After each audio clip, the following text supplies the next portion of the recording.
فبأي آلاء ربكما تكذبان. اللہ سے جڑنے کے لیے نماز ہے کہ نماز پہلی امتوں کو 2 نماز ہیں، ہمیں 5. پہلی امتوں کی مسجد کوئی نہیں، ہماری مسجد. پہلی امتوں کی اذان کوئی نہیں، ہمیں اذان ملی. اور اذان اتنا بڑا عمل بنا دیا میرے نبی نے کہ آپ نے فرمایا کہ اذان دینے والا قیامت کے دن سب سے اونچے مقام پر کھڑا ہوگا. حضرت علی فرمایا کرتے تھے کاش میں اللہ کے نبی سے حسن حسین کے لیے مسجد نبوی کی اذان مانگ لیتا. یہ حضرت علی فرمایا کرتے تھے.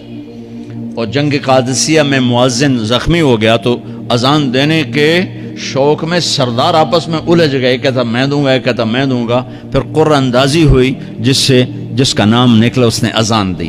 حضرت عمر فرمایا کرتے تھے اگر میں امیر المومنین نہ ہوتا، اگر میں خلیفہ وقت نہ ہوتا تو میں مسجد نبوی کا مؤذن بننا پسند کرتا. کسی کو اذان نہیں ملی، ہمیں اذان. پہلا مؤذن بلال بنا. پہلے مؤذن اللہ نے بلال کو یہ عزت عطا فرمائی. دنیا میں یہ ہے اور آخرت میں یہ ہے کہ میرے نبی نے فرمایا کہ جب جنت میں جانے کا وقت آئے گا نا تو جنت کی میرے لیے سواری لائی جائے گی.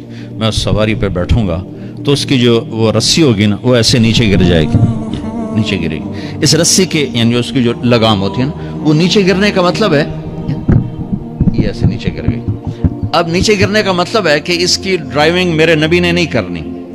کوئی آنے والا ہے، کوئی ڈرائیور آنے والا ہے جو رسی پکڑ کے چلے گا، کوئی کوچبان آنے والا ہے جو اس کو پکڑ کے چلے گا. رسی کا گرنا ایک انڈیکیشن ہے کہ کوئی نصیب والا اب آئے گا. جب آپ کی سواری کھڑی ہوگی رسی نیچے ہے تو اب سب کی گردنیں ایسے ہوں گی. کون؟ سب قیاس کر رہے کون کون کون. اللہ کی طرف سے اعلان ہوگا بلال کو بلایا جائے. بلال بلال. تو بلال آپ کی سواری کی لگام پکڑیں گے اور آپ نے فرمایا کہ سب سے پہلے میں جنت میں جاؤں گا اور بلال میرے ساتھ ہوگا، میری سواری کے لگام پکڑے ہو جائے گا. تو ہمیں اذان ملی، کسی امت کو اذان نہیں ملی. ہمیں 5 نمازیں ملی، کسی امت کو نمازیں نہیں. 2 نمازیں، ایک فجر کی 2 رکعت، عصر کی 2 رکعت.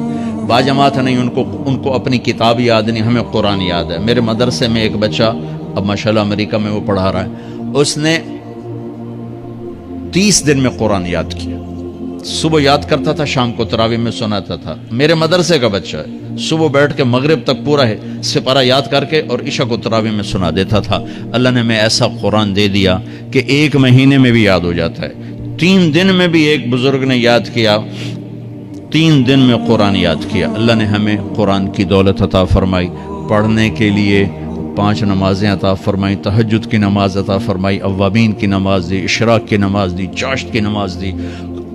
نماز کے کتنے دروازے کھول دیے. اور میرے نبی کی آخری نصیحت تھی میری امت نماز نہ چھوڑنا، نماز نہ چھوڑنا، نماز نہ چھوڑنا. اور اس 14 صدی میں کوئی موقع ہے نماز چھوڑنے کا تو وہ میرے نبی کے نواسے کی کربلا کا ہے کہ جب ظلم بھی انتہا پر تھا اور مظلوم بھی اپنی آخری حدوں پر تھا اور کائنات نے نہ ایسا ظلم دیکھا، نہ ایسے مظلوم دیکھے، نہ ایسی پاکیزہ ہستیاں دیکھی، نہ ایسے درندے دیکھے.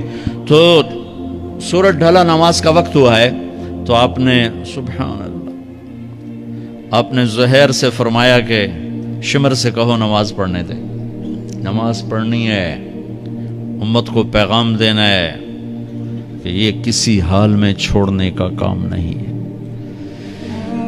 تو انہوں نے آگے بڑھ کے شمر سے کہا نماز پڑھنے دو. انہوں نے کہا نہیں، نماز نہیں پڑھنے دیں گے، ہماری تلوار چلے گی. انہوں نے واپس آ کر کہا جی وہ کہہ رہے ہیں ہم جنگ نہیں روکیں گے، تلوار چلے گی. تو پھر یہ نہیں فرمایا اچھا چلو ٹھیک ہے سر دے ہو، فرمایا اچھا آدھے نماز پڑھو آدھے جنگ کرو.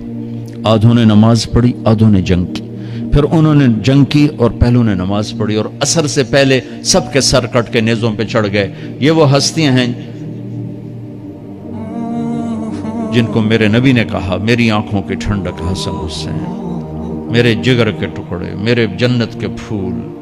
پتہ نہیں کیا کیا تشبیہات دی ہیں میرے نبی نے. اب جنت کے نوجوانوں کے سردار حسن اور حسین. اور پھر نماز نہیں چھوڑی. ان کو جنت کی بشارت تو ماں کے دودھ پیتے مل گئی تھی، کربلا کی وجہ سے نہیں ملی سرداری ان کو. وہ تو ان کے سر کا صحرا ہے الگ. ان کو سرداری جنت کے ملی ماں کا دودھ پیتے ہوئے کہ جنت کے نوجوانوں کے سردار ہیں حسن اور حسین. نماز نہیں چھوڑی. میرے عزیزو نماز نہ چھوڑو۔ اللہ کا شکر ہے، میں آپ بچوں کو دیکھ کے مجھے اپنا کالج کا دور یاد آ رہا ہے۔ ہمارے دور میں ایک نعیم الدین صاحب گورنمنٹ کالج لاہور میں تبلیغ کا کام کرتے تھے، اور وہ اکیلے ہی نماز پڑھتے تھے، کوئی نمازی نہیں ہوتا تھا، اور کسی لڑکے کی داڑھی نہیں تھی، کسی لڑکی سوا سے ایک نعیم الدین کی۔ اب ہر کالج میں جائے داڑھیوں والے بچے نظر آتے ہیں، ٹوپیوں والے بچے نظر آتے ہیں، کوئی لڑکی کے سر پہ دوپٹہ نہیں ہوتا تھا، کوئی ایجوکیشن تھی۔ اب لمز جیسی یونیورسٹی میں بھی لڑکیاں پورے برقعے میں ہوتی ہیں، حجاب میں ہوتی ہیں، نقاب میں ہوتی ہیں۔ جہاں برائی کا گراف اوپر گیا تو نیکی کا بھی اوپر گیا، جہاں برائی کا لیول اگر بڑھا ہے تو نیکی کا لیول بھی بڑا ہے۔ اتنا بڑا میری نسل کا مجمع اللہ کی بات سن رہا ہے، یہ اس دور میں کوئی تصور نہیں کر سکتا تھا۔